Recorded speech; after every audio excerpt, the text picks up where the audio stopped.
Are we live? Are we live? What's going on here? Don't Oh, know. we're live. That all right. I think that we're live. I think we're. Oh, it says 15 seconds. Yeah, that's okay. We'll cut that in post.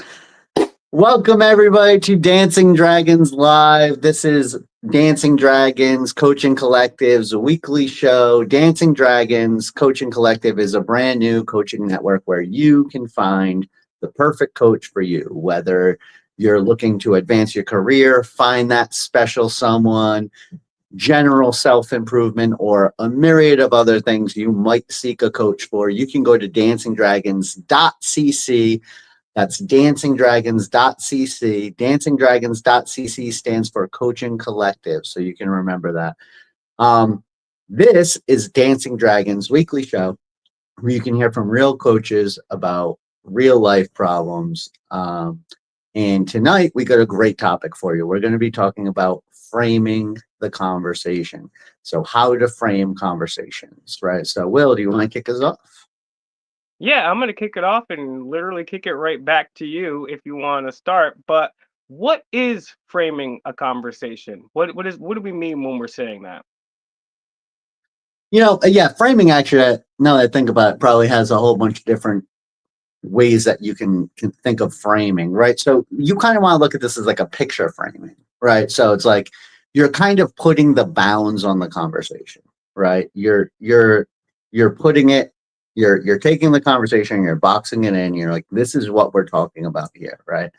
In Got you. every Because conversation, no, yeah, yeah, because go now I, ahead. I kind of get what you're saying, and I'm glad. And because at Thanksgiving, my aunt was like, "This is the box of conversation. You have to stop talking about Epstein. This is outside of the box, okay? This is a funeral. This is a funeral, okay? So yeah, Yeah. establishing the frame of the parameters of the conversation. Keep going. Exactly, right. So now usually framing a conversation is done very, very subtly, right? It can be over, right? You can say, listen, you could do like you know, like a like if you're especially if you're a boss at a meeting, you'd be like, all right, this meeting is to talk about X, Y, and Z. This is what we're gonna be talking about. I am concerned about this, this, and this. So we're gonna cover these topics, and that's it. And then that's the frame of that conversation, right? That's very explicit. Normal communications among humans is usually a bit more subtle than that, right? So, um, just like this, just like the conversation that we're having right now with the audience watching live, right? It's like the framing of this conversation is me and you are presenting information to them, and it's about framing the conversation, right? So we've presented this frame, right? It could have gone in like if we were less organized or whatever. This, like, you've probably jumped on streams that you thought was about something, and they were talking like randomly about like Jeffrey Epstein or something, or they start rambling about other nonsense that had nothing to do with the topic. That's because it wasn't well framed in every participant's head, right? So framing the conversation is almost like controlling it. That's what I would say. And just so everyone knows, I am framing this conversation. I am in control of the live stream. Coach Eli is at my whim right now. All right, in all seriousness, I was kind of jotting down some situations where drink that cup. So I was jotting down some situations where you may want to frame a conversation, but as Elijah pointed out, you really want to do this in pretty much any situation that you're not just kicking it, right? Any situation that you have an objective. But here are a few. You want to have a hard conversation with somebody, a heart to heart, right? It's good to maybe start off and say, "Hey, I want to talk to you about X, Y, and Z," just like the CEO or the boss says, right? And then it's also cool to be like, "Hey, this is what I want to accomplish from this conversation, and my goal is that when we leave this conversation, X, Y, and Z." Same thing in sales, right? Obviously, you're trying to sell somebody something, and we'll kind of delve into sales a little bit more. But same thing in dating. Dating is really just kind of selling yourself. Um, Also with your kids, right? You're a lot of times anybody that has kids, I can't speak for that, but anybody that has kids, I'm sure you know they're not always going to do exactly what you tell them to do. So there's ways to frame conversations with children so that you, being the parent, having their best interest in mind, can get the best outcome. Also, maybe you're trying to convert somebody to a particular theory or a political belief or some other type of belief. It's necessary to frame the conversation as well too. And then maybe just on a job interview as well too, right? You want to kind of present yourself the best way possible. Those are a few of them, Coach Eli. Any others that you could think of? I mean, it's really any situation where you would like to, like, you should really pay attention to the framing of any conversation in which you are participating in, where you would like to have influence over how the other person perceives what's going on, how they interact in the conversation, and what they take away from the conversation, right? So this could be anything. It can be politics, like in politics and the news, like framing is just like it's constantly being done. It's a very subtle thing, like the way that, especially in politics and in the news, especially the news, it's very subtly framed. Like that's why, like, and again, not to get too political about, but you can see just widespread distrust in the news nowadays, where it's like, just you could probably just swing a cat and hit a podcaster that gets more views than CNN nowadays. And so it's like everybody's consuming their news from podcasts. If I told you the numbers of people that watch CNN compared to like random podcasters, you would just be shocked. It Not, wouldn't seem real not to to you. brag, one particularly bad week, the New York Post reported on the lack of viewership at CNN and the YouTube channel I was working at the time. We literally had more views. Me and my bro had more views than CNN that whole week. So yeah, it's crazy. I It's mean, Mr. Beast absolutely crazy. Mr. Beast picks up a camera phone, and I mean, like all of Fox News views for a year is just in his live chat right there. It's crazy. So yeah, the world has definitely shifted. But however, there are still people, whether they be on the news, they could be at your boss at work, or they could be someone trying to get you to double up on a parlay at the bar on the Eagles, who are probably losing to the Cowboys. So people are always seeking to influence you. Exactly. And that's the thing. Like, you should really be alarmed whenever you realize that there's an incentive to influence the way people are thinking about something. Your spidey senses should tingle. Like, oh, there's framing probably going on. Like, somebody is So why don't we actively start framing there? this conversation to direct attention, right? Yeah. Why don't we actually start at the end, and let's talk about like ways that you can know that you're being influenced and ways to kind of gather the frame back, right? Because people are trying to influence you all the time. Salespeople, the girl at the mall is like, "Hey, oh, come here, feel this lotion," and the other girl at the mall is like, "Try this buffalo chicken stick," and my uncle's like, "Get out of my basement! I've already have a restraining order." So everyone's trying to influence you, but what are some signs that you want to like look for when people are trying to establish a frame on you that you don't necessarily want?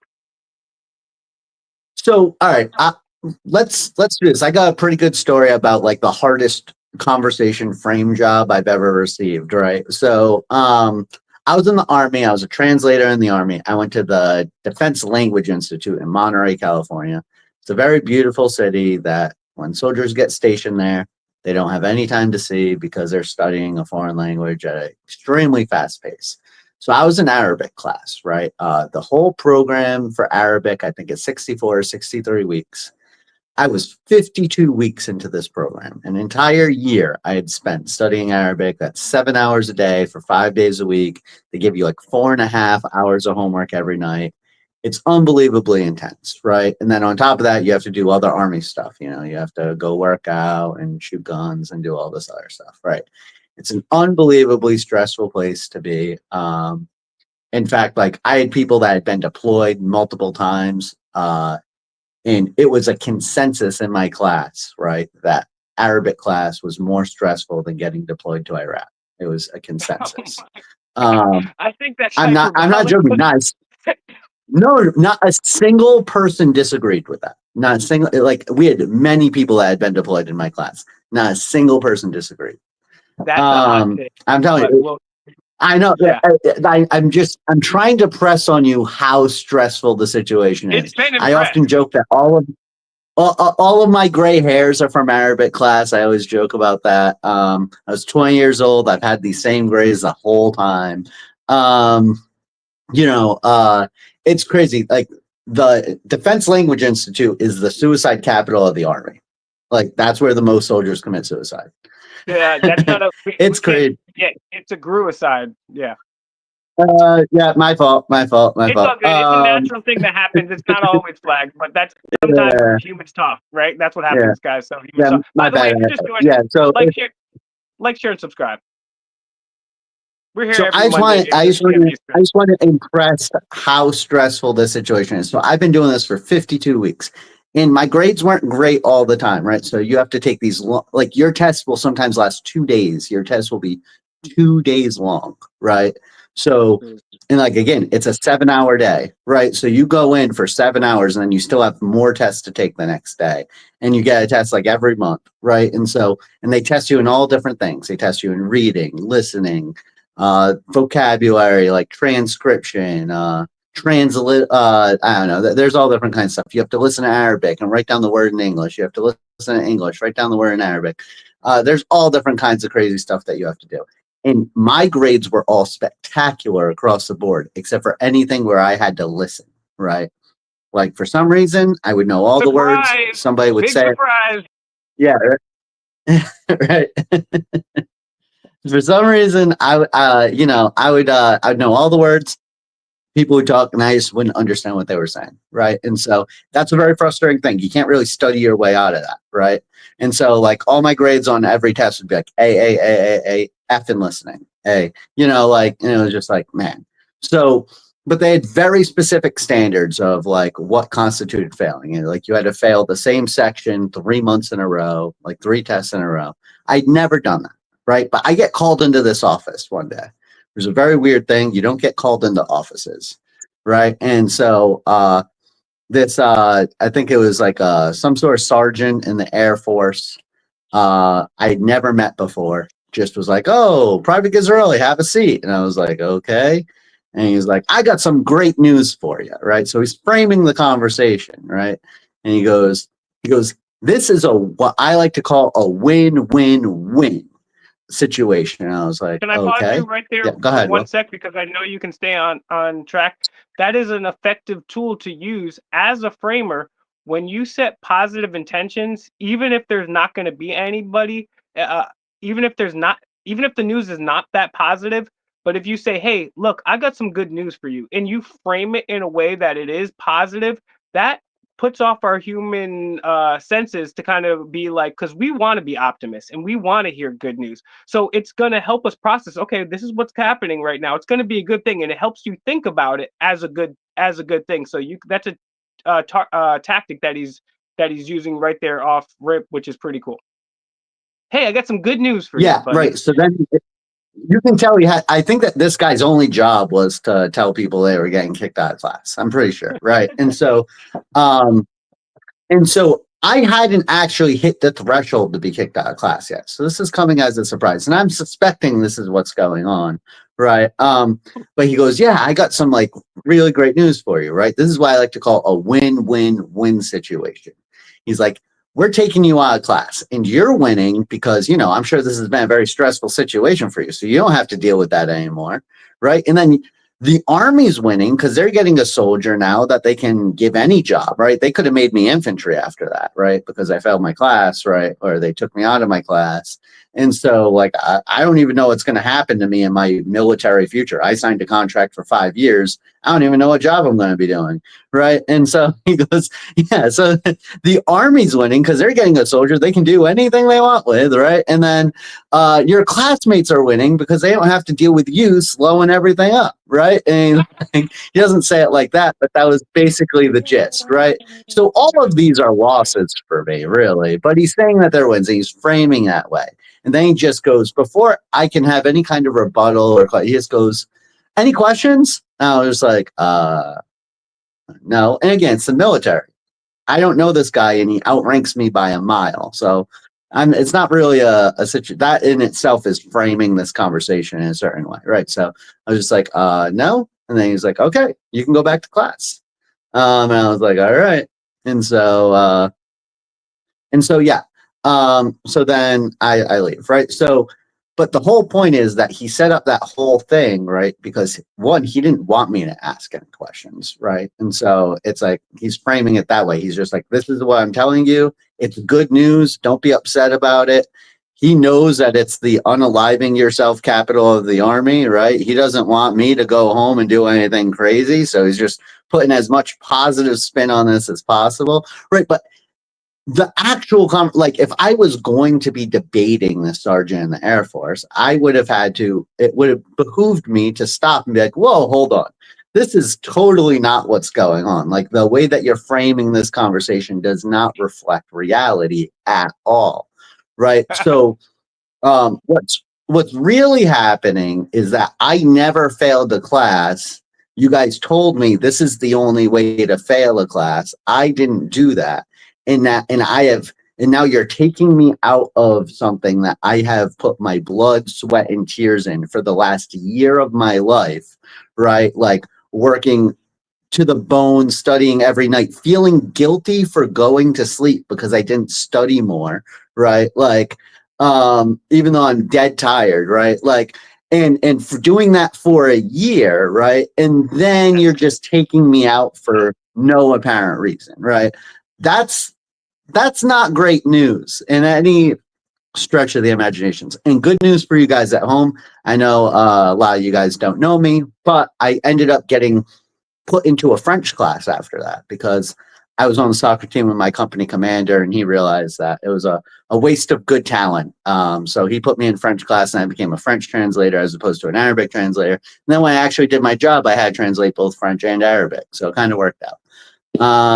But anyway, I digress. So that's like a really crazy frame job that happened to me in a conversation once, right? And I just thought it was so ridiculous the way that the guy framed it, contrary to reality, that I thought it worked here. Because actually at the time I was like, these are good points, like it wasn't like I like the more I thought about that conversation after I left that, I was like, I was totally taken aback. I was just like, oh, okay, like it totally put me on the back foot, right? So so it was very well done by him. We had the exact conversation he wanted to have. And so that's what you can do. Like you can literally, like if you actually pay attention to framing and you deliver it in the right way, you can totally reshape a conversation and make sure it goes the way that you want it to go.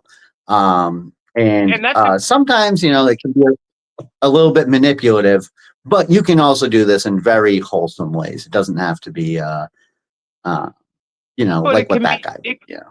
But even that can be the difference between someone going on and taking that even somewhat as a positive and then working through, as opposed to somebody that wouldn't have had that outcome and maybe have done the polar opposite as so many young men and women in that area have done in the past. So that's how important framing conversations are. There can be literally the difference between life and death. And one of the things that you brought up there is very important and something to understand in every conversation is what are the dynamics that are going on right now? And what is the setting? Obviously, if you're going to have a big conversation with a loved one about something going on in your relationship, or maybe you want a raise at work, you're not just going to pop out of your cubicle.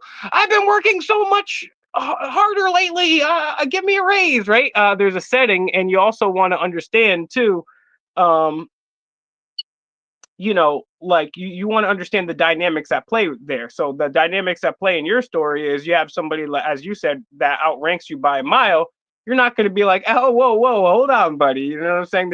He understood the context and the parameters of that conversation and employed it to the best situation that he could possibly do that.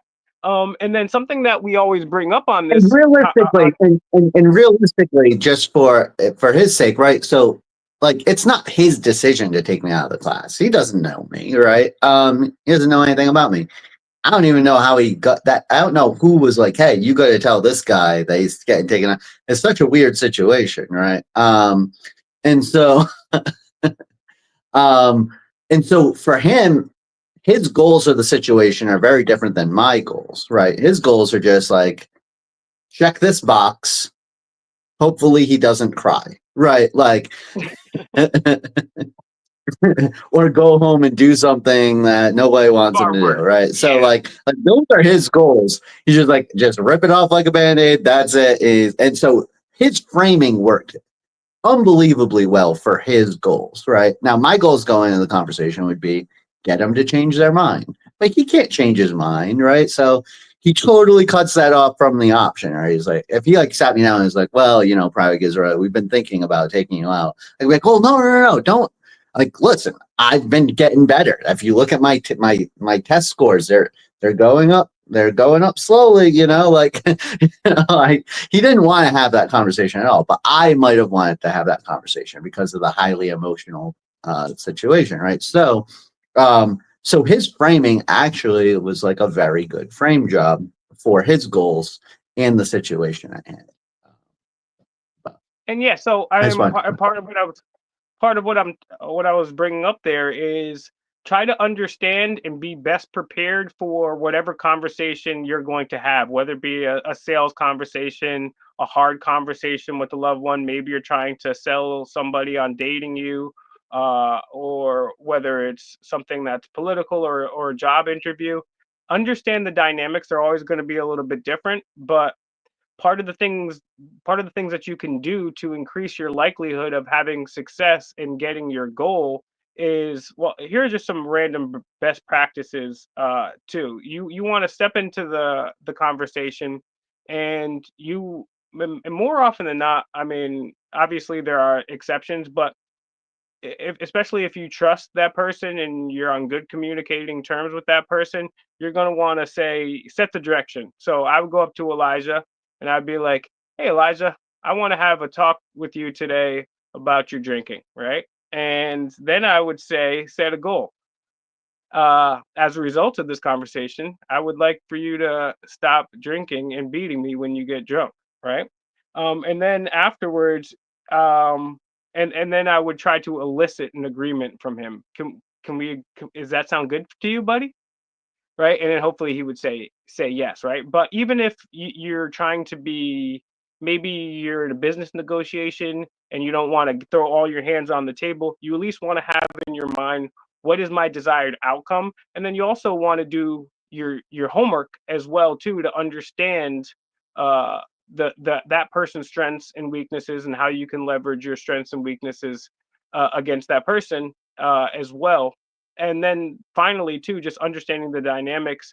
So one of the things you can do in rhetoric, it's called appeal to authority. So when people are trying to convince you something, they'll be like, well, the experts say this, the scientists, the historians say this. That's why I say to do your homework. If you're on a sale something and a client has a question, it's cool to be like, oh, I don't know, let's find that answer out together. But fi- 3, 4, 5 of those, it's like, all right, this guy doesn't know what he's talking about, right? So doing your research, and then also presenting yourself the best way possible. So if I'm going into a business meeting, I'm going to wear something more akin to this. But if I'm trying to date a goth girl, I'm not going to do that, right? So it's understanding your frame and then kind of working your best way around that. What say you about that, Coach Eli? Yeah, I would also just say like it's important to understand like that's a very explicit way, and like you'll see that mostly in the business world, right? So if you're like listening to this and like this is how I want to advance my career, exactly how Will said it, that's how you do it, right? Like you're having a meeting with somebody, you lay out all those steps, right? That's perfect. Usually like if it's more like for a personal or social thing, you don't have those types of introductions to conversations, you know? And so uh framing is something that you can practice a little bit to just kind of like zero in, right? So what's a good example? All right, so I got a couple good examples, right? So like I have a friend, right? Anytime the police shows up, he always goes, officer, thank God you're here, right? Now this frames the conversation for the officer, right? So what happens is that and this is his mentality. He says, if you say that to a police officer, right? no matter what, they're going to see you as the good guy in the situation. So if there's like a fight breaking out or something, and they have to like arrest somebody or beat somebody with a club, it's not going to be you, right? Because you are telling the officer that you are happy that they are here. And so they automatically think like, I don't have to worry about this guy. It's the other people that are the problem, right? And that frames the whole, it's a very simple way to frame the conversation. You don't say, officer, I would like to sit down and have this conversation about how they're the problem, not me. Do you accept that? You don't have to do that, right? It's just a very simple, it's a very simple, like, officer, thank God you're here, right? And again, thank God you're here is a little extreme. In certain situations, that might make an officer think that you're crazy, right? So maybe those exact words, you could literally just say, officer, thank you for coming out. Something like that. And it's going to really make the police officer be like, okay, friendly. And they're just labeling people friendly, possible hostile, possible,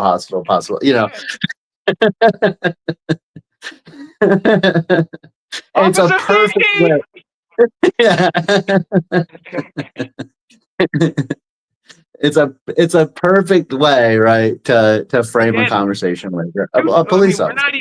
We're not even halfway into this, and we've shown you two ways that how important framing is and can be the matter of life and death. So pretty better than I expected. If we just save one, honestly, because it happens frequently, unfortunately. And then another example, and this is how I've often been a political activist. I've worked on a lot of political campaigns throughout my life, right?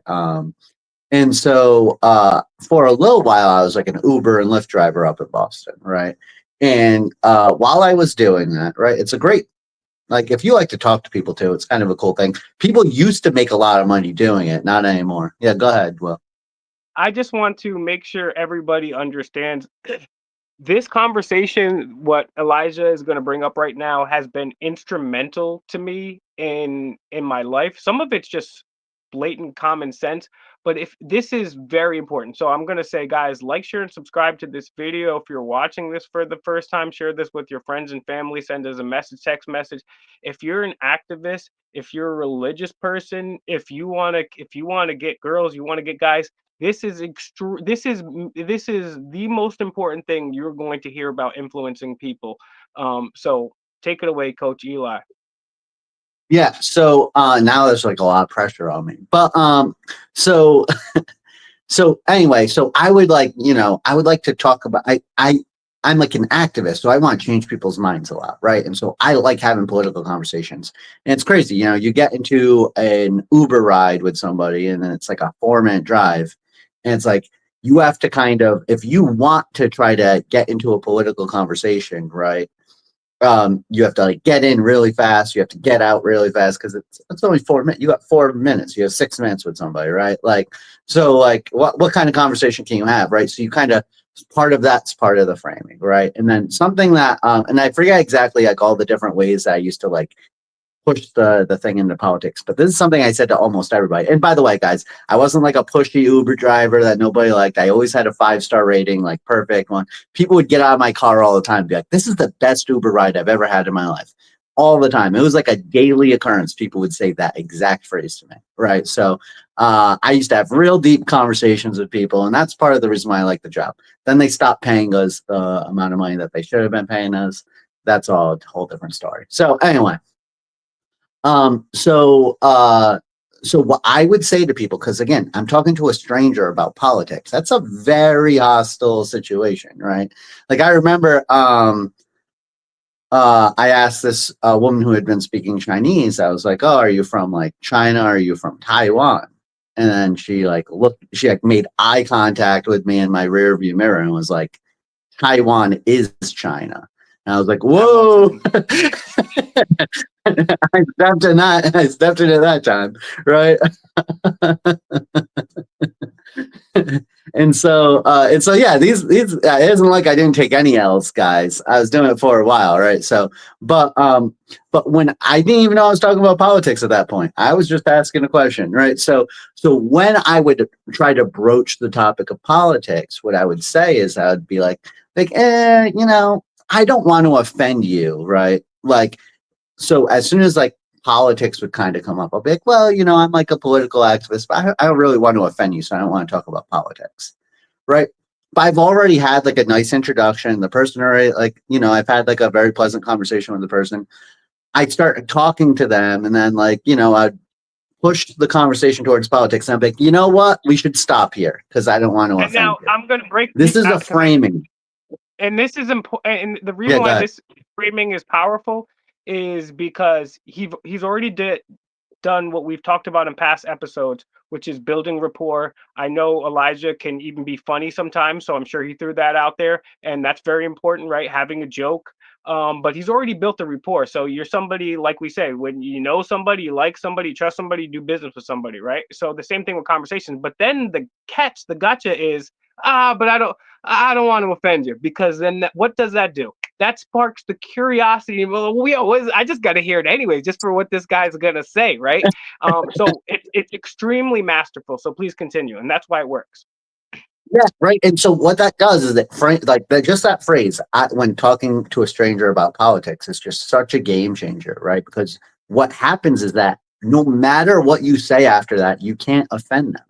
It's impossible.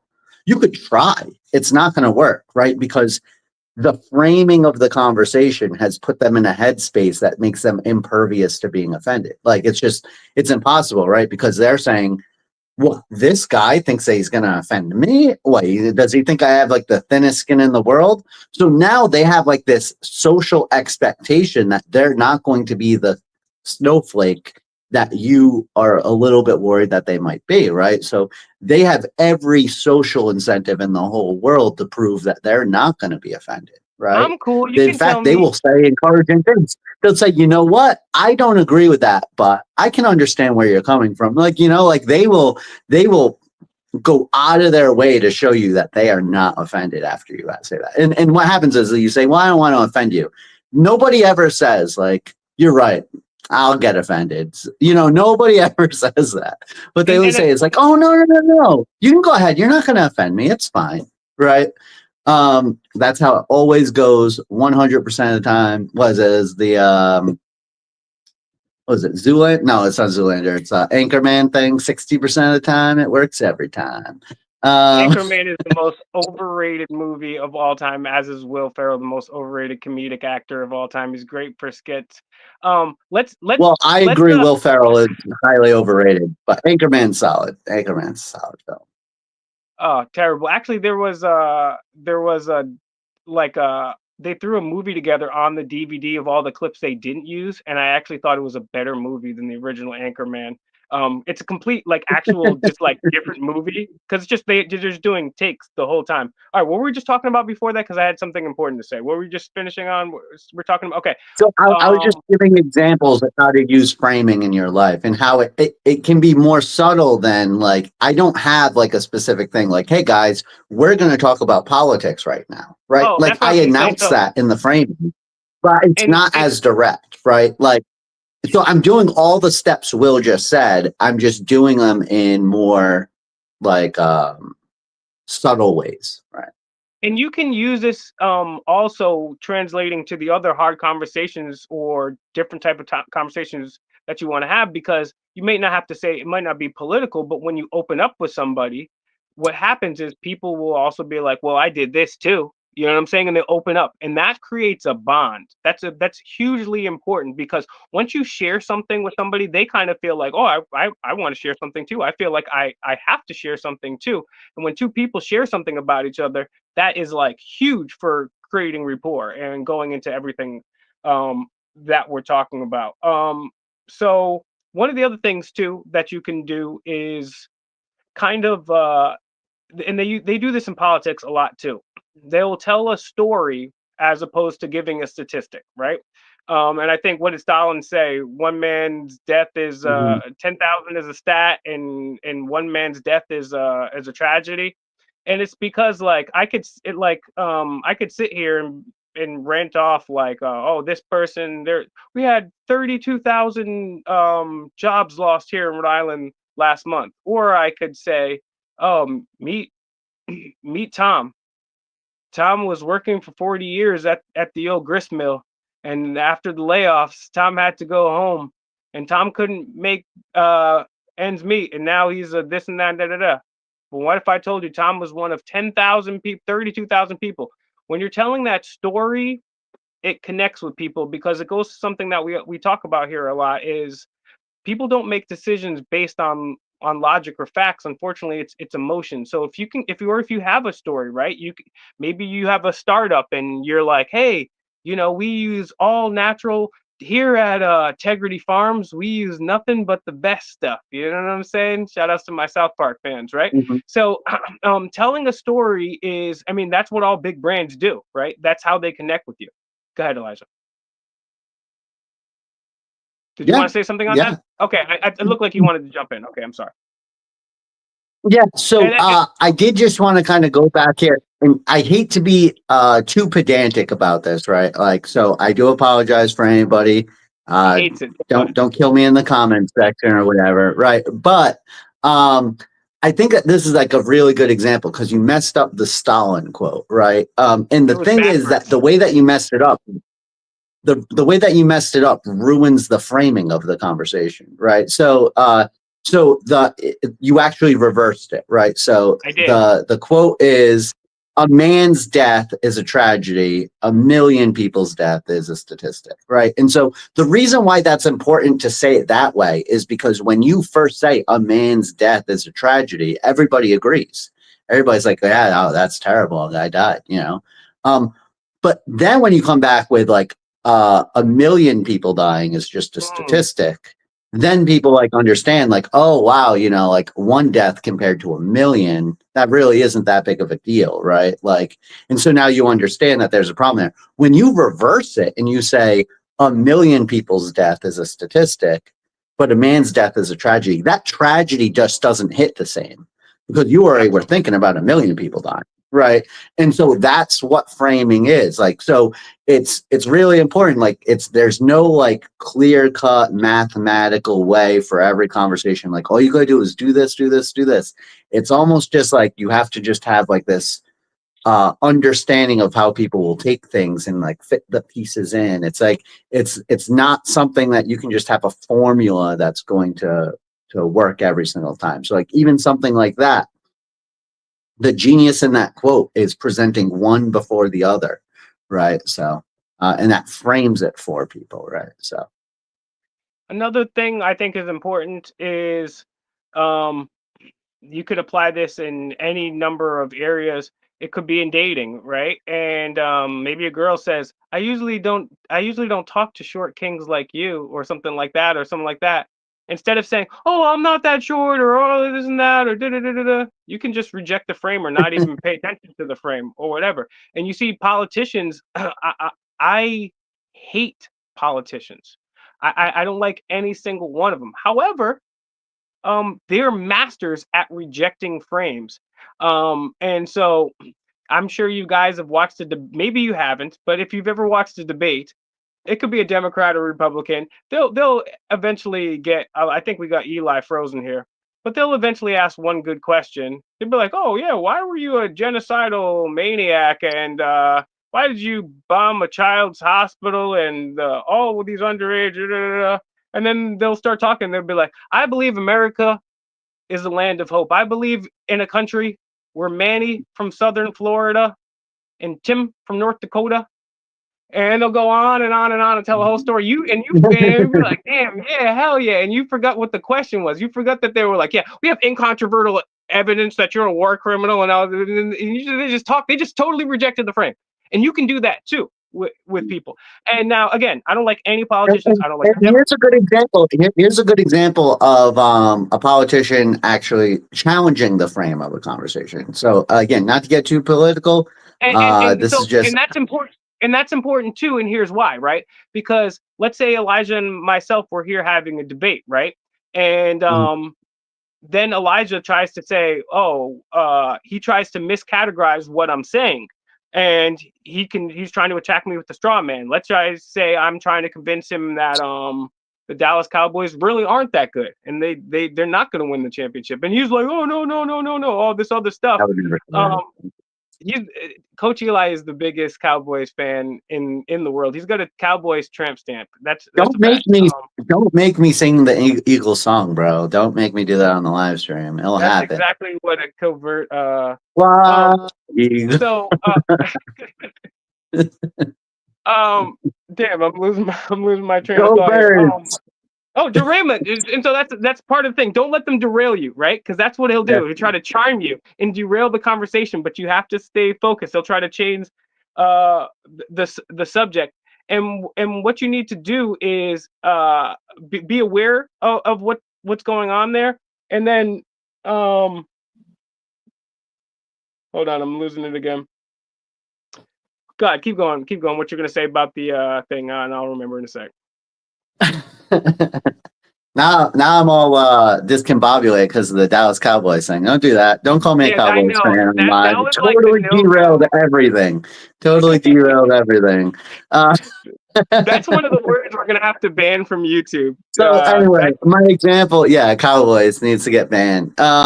So no, this is the thing. If you're a Cowboys fan, tell me in the comments how great they are. If you're an Eagles fan, tell me in the comments how much Dallas sucks. So Dallas, as in like the Cowboys, not Dallas the city. I actually like that city a lot. So I digress. So JD Vance, again, by the way, if you think that you understand like where me and Will stand politically, I'd say there's like a 95% chance that you're incorrect on that. Me and Will argue with each other constantly on politics, and we're probably much, much closer to each other than we are to any average Republican or Democrat. So very true. So if you think that you know where we stand and you're getting offended, like I can't believe this person's like this kind of that's not who we are, probably. So what I would say is that so JD Vance, like this was a masterful job. He was on the news, and it was right after a couple of Venezuelan gangs had taken over some apartments in Aurora, Colorado, right? And so like the news anchor like brought this up, like, hey, like Donald Trump said this, and you know, the local authority said that that's not true. Like he said, they took over dozens of apartment complexes, and like I forget exactly what her problem was with what Donald Trump said, but she was basically saying what he said was inaccurate. She was like, but it turns out they only took over 2 apartment complexes or something like that. And like she's like, so like how can you guys, like you guys are in the middle of this campaign, like how can you justify like lying about the situation? You're causing xenophobia, blah blah blah blah, whatever her frame was. I forget what it was, right? And JD Vance very masterfully understood that she was framing this conversation about like she took this and he was just like, whoa, what's going on here exactly? He's like, you have a bigger problem with Donald Trump misspeaking about the situation than you have with Venezuelan gangs taking over apartment complexes in the United States of America. Like you are okay with that, but you're upset because Donald Trump miscounted them. Like what's going on here? And he's like, this is exactly why nobody trusts the news anymore. This is just absolutely absurd. And I think it was an incredible job of understanding that she was trying to frame the conversation in a way that just it made the Trump campaign look bad. And he understood this is what she's trying to do. But it was just such a ridiculous way to frame the conversation. He's like, Venezuelan gangs have taken over apartment complexes in the United States. We know this for a fact. We have video of it, and you're upset because Donald Trump exaggerated a little bit about the situation. Yeah, and that's why it's important to understand, because like we said earlier, not only do you want to get the best out of every conversation, and that could just be connecting with a loved one or a family member or getting that raise, but also, right, people are trying to influence you all the time. So you can do one thing, which is completely just ignore and create your own frame, or you can challenge their frame and call it out for what it is. If it's a false thing, and question them on it. So you are you making this, and then you're back in control of the frame, and then they're like, well, then that person has to kind of backpedal a little bit as well too. And then one of the things we'll talk about kids a little bit too, and maybe you have some comments on this one too. But I don't have any children. Not that I take care of. Just kidding. I don't have any kids. But one of the common, old school frames, like my mom would give me, she'd be like, "All right, do you want to get a beating or the belt?" No, she'd be like, "Do you want apples or oranges?" Right? So there's ways to frame conversations with children that you can still get the best what's best for them as a parent. Yeah, and that particular thing is a great example of a pretty popular framing thing. We've actually talked about the two option close. That's what I call that. Yeah, but just presenting somebody with two different options, right? It frames the conversation, right? And so it's like, you know, this is something that they use in like, I know a bunch of people in the army that were like human intelligence, they were interrogators and stuff. They teach them to do that during interrogations. That's how effective it is. You do it in sales all the time. Like you always present two options. Or do you So, want do you want this one? Guantanamo or waterboard? Yeah, Do you want Abu Ghraib or drone strike? Which yeah, one? you can use it. You can use it. Oh, if you're on a date, you want It's to up to you. yeah, well, not waterboarding. I'm not saying to waterboard your dates. Probably don't do that, right? But like what I'm saying is that you can use the two options, right? To kind of, especially if like you're like a little bit more shy, you don't want to be so aggressive. Ask the girl back to your place. You'd be like, so you want to go check out this movie, or just go back to my place, maybe watch some Netflix, right? So it's like a less committal, like, hey, do you want to go to my house, right? You're giving her the option, right? And That's just important because sometimes you can just go with like, because what I tried to do and I learned from that is I was, instead of giving a dichotomy, two choices, I was just direct. I said, "Hey girl, this is 2 weeks ago. I said, "Hey girl, I'm gonna make you mine." And she was super pissed when I dragged her to West Virginia with the hard hat and a pickaxe. But I was just very straightforward. I said, "I'm gonna make you mine. Now get in those mines." Okay, so that's why two choices better. Just saying. bro, So you can't treat her like a child. Children yearn for the minds. We all know that. they So yearn for the they mines. yearn for the minds. I digress. So yeah, I mean, my son's 9 months, so we're gonna be Oh, fitting him for his hard hat soon. late bloomer, huh? You should be down there. Yeah, wait, yeah. I've been working on it. I'm like, you're never gonna hold a pickaxe at this Oh, like pace. oh, oh. You gotta. I think I got the So, black lung, pup. yeah. Tell me about So- it when you've been down here for 30 years. Sorry, but I yeah, have I to used run I through used the to work with winter. I used to work with special needs kids. I use that all the time. Be like, okay, do you want to wash your face first, or do you want to brush your teeth first? Right. Getting ready for bed was never an option. Right. It was like, you don't say, I never had conversations like, I don't want to get ready for bed. And be like, I want to brush my teeth first, and they feel like they're part of it. And again, to this day, we have the same thing. Do you want Coke or do you want Pepsi? You want Domino's or what? Pizza Hut? I guess there's a few pizza places that you Either can way, choose they're from. still controlled by Vanguard and BlackRock. So pick Dr. Pepper, Yeah, whatever, yeah, whatever you want.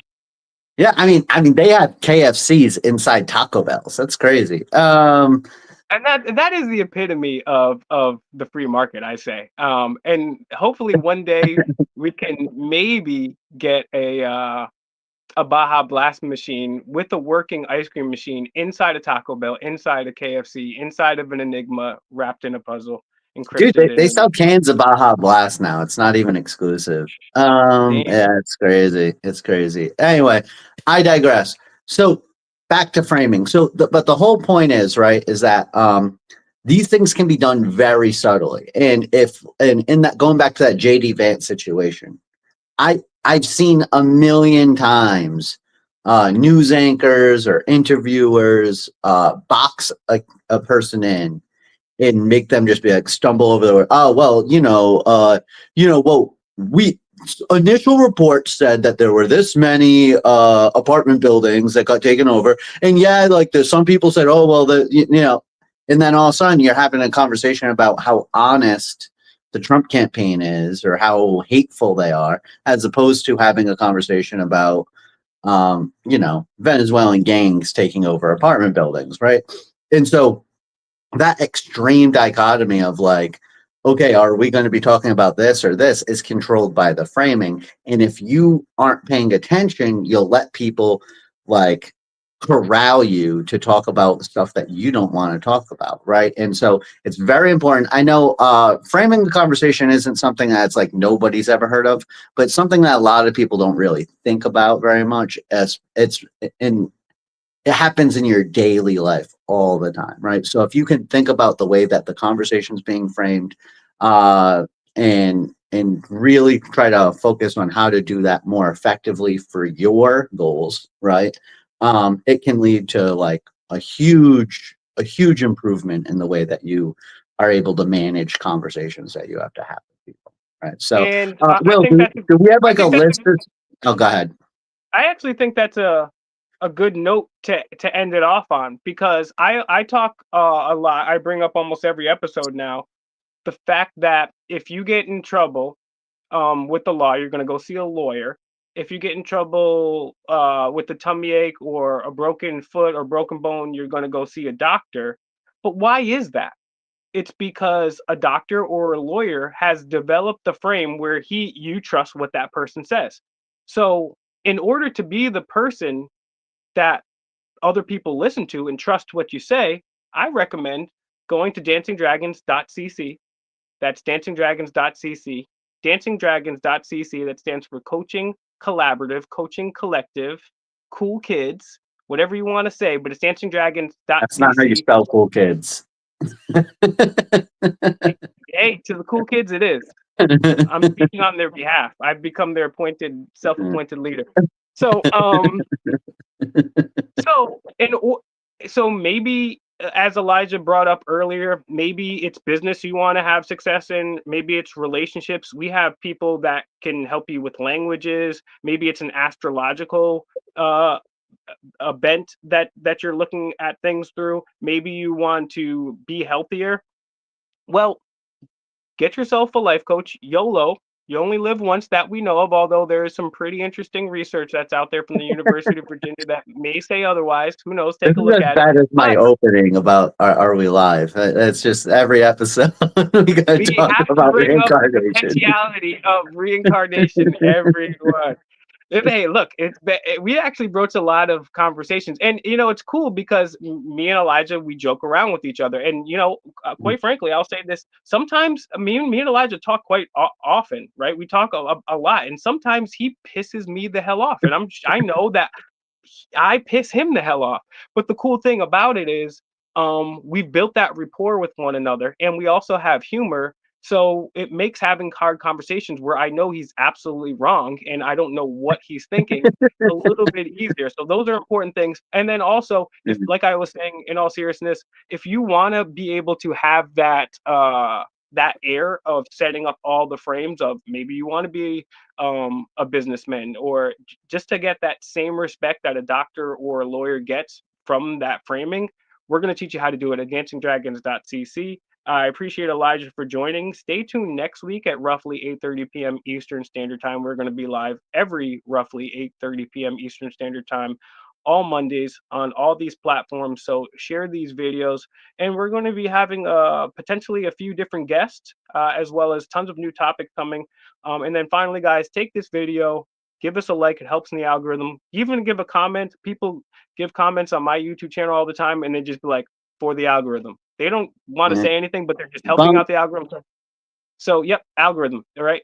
If just give us a comment, it helps us greatly. But the best thing that you can possibly do is donate to my personal Cash App. It's Vanilla Shorty. No, just kidding. The best thing that you can possibly do is share this video. Share this video with somebody that may need this information. We've got great prior interviews. We've got information on how to ace an interview, how to build rapport, all that cool stuff. Take our videos, share them with somebody you know, text, email, all the good stuff. And we will see you next week. And remember, be decent to each other. No, be excellent to each other. I know you're going to piss you off. I did it. All right. You guys, we'll see you next week.